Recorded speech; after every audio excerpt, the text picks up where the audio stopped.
Hi అండి, అందరికీ నమస్కారం. ఈరోజు ఈ వీడియోలోను మీకు కొబ్బరి పచ్చడి ఎలా తయారు చేసుకోవాలో చూపించబోతున్నాను.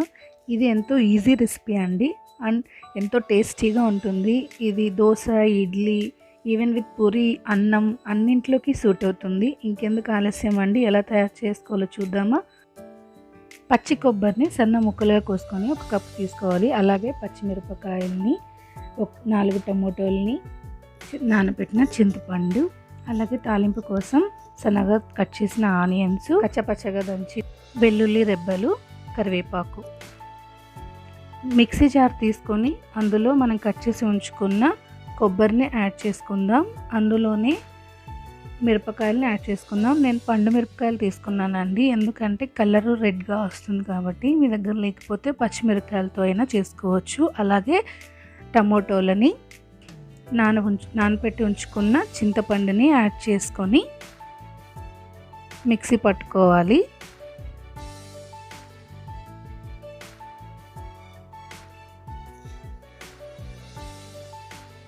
చూసారా, ఇలా ఒకసారి మిక్సీ పట్టుకొని తీసుకొని ఇందులో 1.5 టీ స్పూన్ సాల్ట్ వేసుకొని చెక్ చేసుకుందాం. సాల్ట్ సరిపోయిందా లేదా అని చూసుకొని మళ్ళీ ఒకసారి మిక్సీ పట్టుకోవాలండి.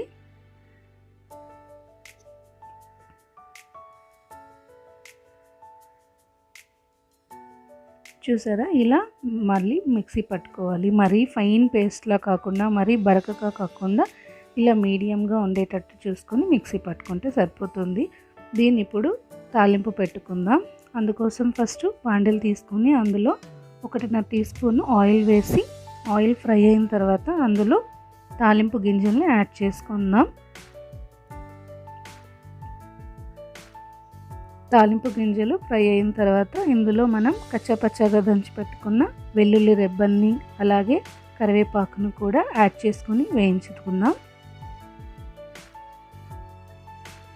ఇందులోనే ఒక ఎండుమిరపకాయని ఇలా తుంచి యాడ్ చేసుకుందాం. అలాగే చిటికెడు పసుపును కూడా యాడ్ చేసుకొని ఒకసారి కలుపుకుందాం.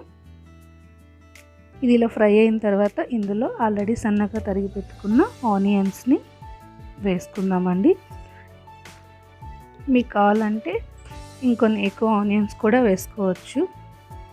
చూసారా, ఆనియన్స్ గోల్డెన్ బ్రౌన్ కలర్ అయిన తర్వాత ఇందులో మనం ఆల్రెడీ మిక్సీ చేసి పెట్టుకుని ఉన్న పచ్చడిని యాడ్ చేసుకుందాం. మనం పచ్చడి అన్నీ పచ్చివే వేసాం కాబట్టి అది మొత్తం ఉడకడానికి ఒక 5 నుంచి 10 నిమిషాలు టైం పడుతుంది. సో పచ్చడిని వేసి ఇలా కలుపుకుంటూ ఒక 5 నుంచి 10 నిమిషాలు ఉడికించుకుందాం.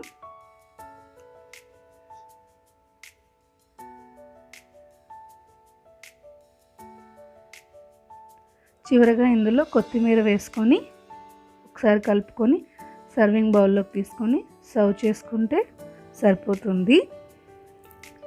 ఇది ఇడ్లీ, దోశ, ఈవెన్ విత్ పూరీలో కూడా చాలా బాగుంటుంది. రైస్లోకి కూడా చాలా బాగుంటుంది. మీరు కూడా ఈ రెసిపీని ఒకసారి ట్రై చేసి ఎలా వచ్చిందో కామెంట్స్లో తెలియచేయండి. మీకు ఈ వీడియో నచ్చితే ప్లీజ్ లైక్ చేయండి, షేర్ చేయండి, మా ఛానల్ని సబ్స్క్రైబ్ చేసుకోండి. Thanks for watching.